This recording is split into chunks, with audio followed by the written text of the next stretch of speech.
So, as you know, last year at this time, we had launched the Healthy Aging Assessment DNA SNP test, and that was very, very exciting for us. But now we are going to talk about the DNA science of personalized skincare.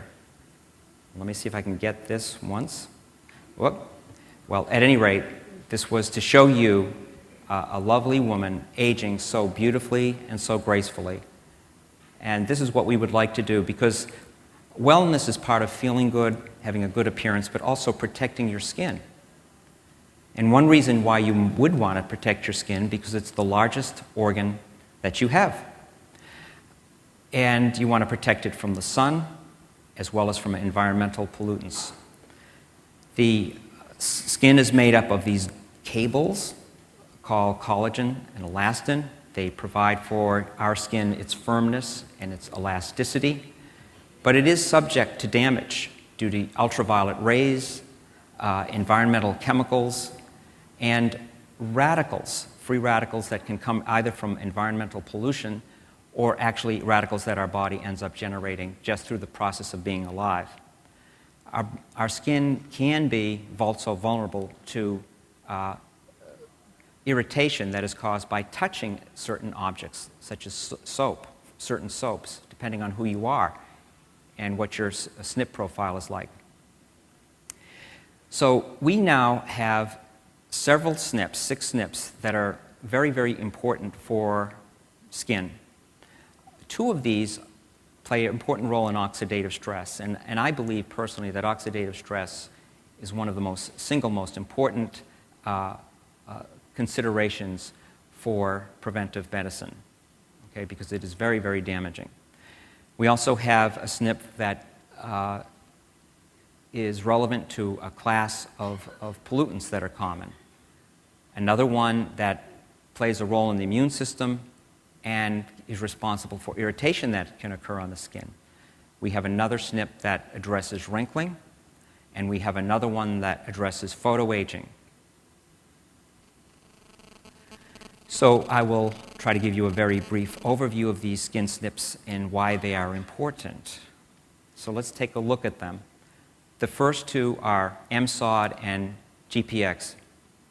That's superoxide dismutase and glutathione peroxidase. Now these 2 molecules, what they do is they actually help prevent oxidative stress. All right, now what is oxidative stress? I think that this is actually a kind of a confusing word, but it really means kind of chemical stress. It's a stress on your body's chemistry.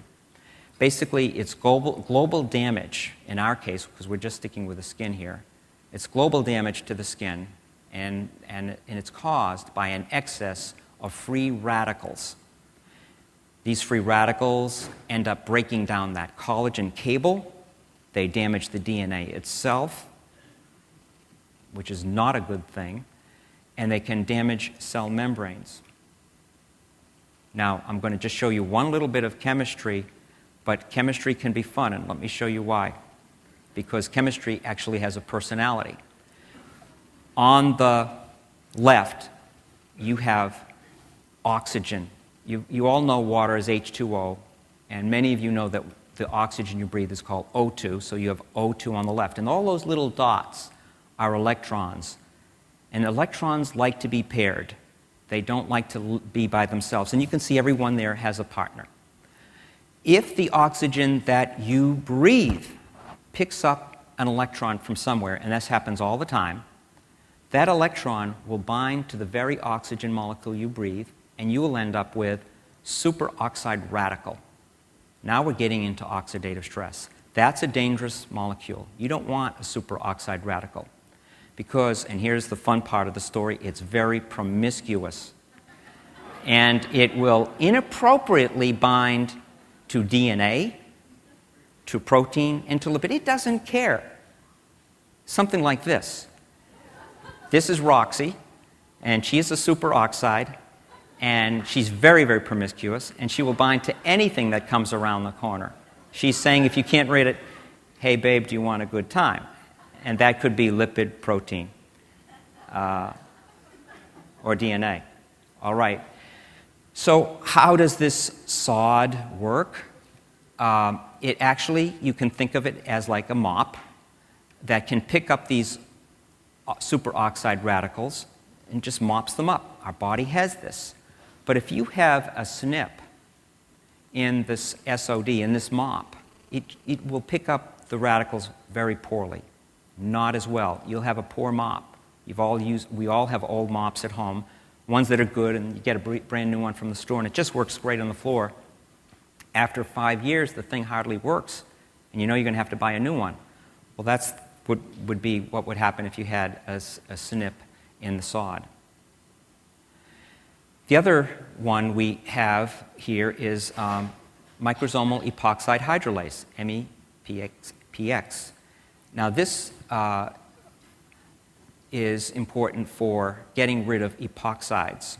And epoxides are basically, it's an oxygen that's bound to 2 carbons to give you this like little triangle-looking thing.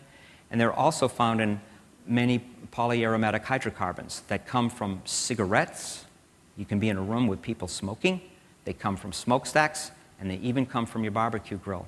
So when you're around this kind of environment, as we are all the time, these are landing on us, landing on our skin.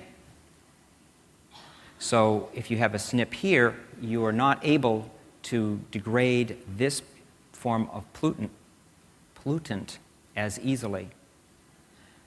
Another one that we have is TNF-alpha. And this plays a key role in the immune system, very, very important. Now, the type of SNP here in this particular one is interesting. This SNP occurs in the sort of thermostatic region of the gene. I love that part of the gene. It's the one that tells your gene whether it should be more active or less active. This one is all hyped up. And as a result, you're very, very sensitive to things. So, for example, if you have a SNP, a particular SNP in this TNF-alpha, you can have a condition called mild contact dermatitis.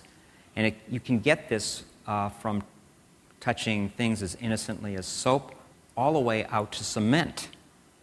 So I guess if any of you are planning on working with cement in the next couple of weeks, you might want to consider the product. Okay, so let's move on to the final one. No, second to final one. This is called the NQ01 SNP. This is involved in photoaging. This is important to replenish the reduced form of coenzyme Q10, which I know many of you are familiar with that molecule. You can think of this SNP basically as a battery, as something that keeps recharging CoQ10. CoQ10 plays a very important role in oxidative stress, and it plays a very important role in every cell of your body, and if some of you remember this, in your mitochondria, because it's involved in generating energy called ATP. It's very, very important and very powerful. It does even another job. It gets rid of certain kinds of pollutants as well. So it does a variety of tasks. However, for it to work, for your CoQ10 to work, if everything's working well, what happens is the CoQ10 will pick up an electron and then pass it off. Pick one up and pass it off. Just like baseball. You throw the baseball to this guy, he takes the ball and throws it to another guy. If it doesn't work well, if you don't have a good charger, you can't pass these electrons around, and this CoQ10 you don't get it charged well, okay? And so you can't make the reduced form or the ubiquinol for those of you who are familiar with this. This becomes reduced with age, the CoQ10, so it's very important that you protect it and that you have the right form. And then finally we come to skin wrinkling, and here we have a gene called MMP1. It's called matrix metalloproteinase. And for this SNP, for this gene, what it does basically is it takes care of wrinkles. Now we know wrinkles can be cute, say on this Shar-Pei on the left, and of course George Washington, our venerable founding father. Some wrinkles on him kind of look good. It makes him more stately, fatherly. That's fine, but most of us, wrinkling is just not desirable. We don't want that. So what does the MMP2 do? It cuts collagen cables in the skin, just as a scissors would cut that cord. That's basically what it does. That's your collagen. When it cuts the collagen, okay, now you're getting wrinkles and sags. And that's basically what this does. And this, if you have a snip here, your MMP is actually more active. So on the left would be a cross-section of the skin. The outer surface is on the top, the inner surface is below. You would have firm skin on the left, and you can see the undulations on the cross-section on the right. That's where you would be getting folds or wrinkling. That collagen cables are getting cut. So we now have the new Genewize Skin Serum, and it contains actives that are based on a person's DNA profile that helps compensate for SNPs that are associated with oxidative stress, photoaging, detoxification of chemicals, skin irritation, and wrinkling. But does it work? And the answer is yes. We had, and John Sousa alluded to this last evening, had an independent professional skin testing group perform a half-face double-blind study on a number of women. The women had a base serum applied to one side of their face, and on the other side of the face they had base serum with SNP actives. Okay? The women didn't know which side was getting what. The technicians didn't know. The dermatologists didn't know. No one knew. It was all sealed. It was coded. Okay. So then the summary of these results are in 3 conclusions, and I'm using actually the words, not my words, but the words that came from the report in the summation. And I'll read through these conclusions very quickly for you. The first one was, the results of clinical assessment of product performance suggests overall improvement in skin condition as a function of time through the use of the active product. And the second conclusion is based on a questionnaire given to the women themselves. They were the judges, not the machines that the dermatologists used to look for the little wrinkles and the fine lines. The women said, which side looks better? That was their questionnaire.